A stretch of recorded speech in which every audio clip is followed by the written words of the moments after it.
Hello there, spectators. Do you know who I am? I am a drawing stuck in a paper vessel because my computer broke. But I'm also proud to present to you my very first video on this thing. A few years from now, I may or may not look at it with unbearable cringe. But hey, anything to annoy my future self, right? Wait, no. So a video needs a topic, doesn't it? Well, how about I talk about, mangoes? Lovely fruits, eh? In fact, I will bet you that they're the best fruit.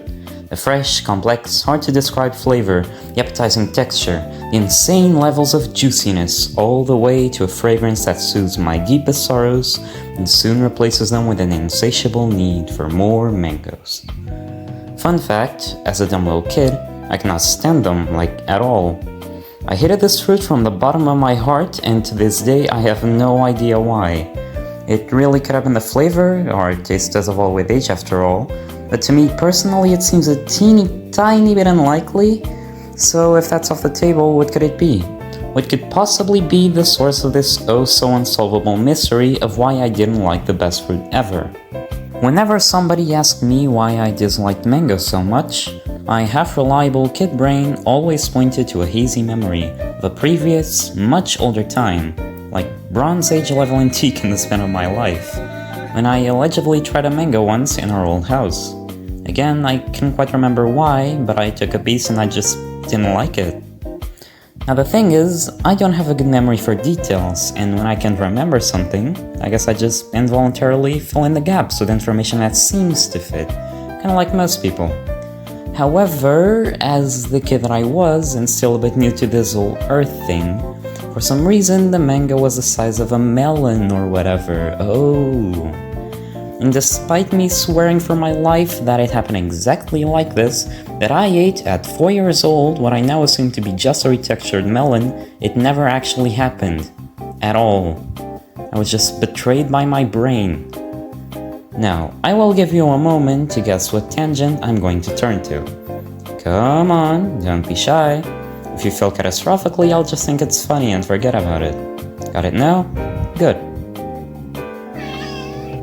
Also about that last statement, I'm in a YouTube video so I can't even hear you, dumbass. So this makes me wonder, where could these mystical, ancient Armenian brain spells have started elsewhere and massively affected history somehow? Could this be something like the Mandela effect, where everyone thought Nelson Mandela had already passed, even though he was still alive, but for a single player? How many conspiracy theories have spawned from this? What is the butterfly effect that results from all of these misrememberings all over the world? Are our memories even real?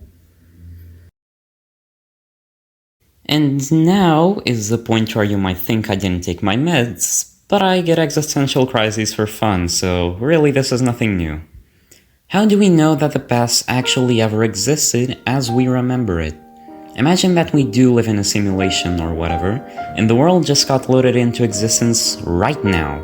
Nothing ever existed before this point, yet you, with all of the memories you hold from your birth to the very last second, believe that it did.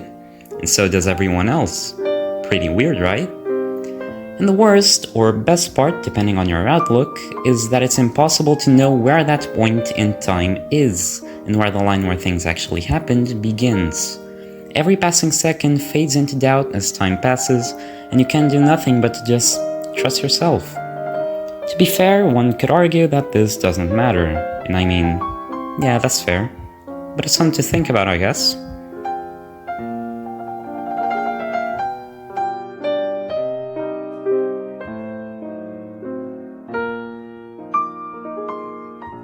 I also like strawberries.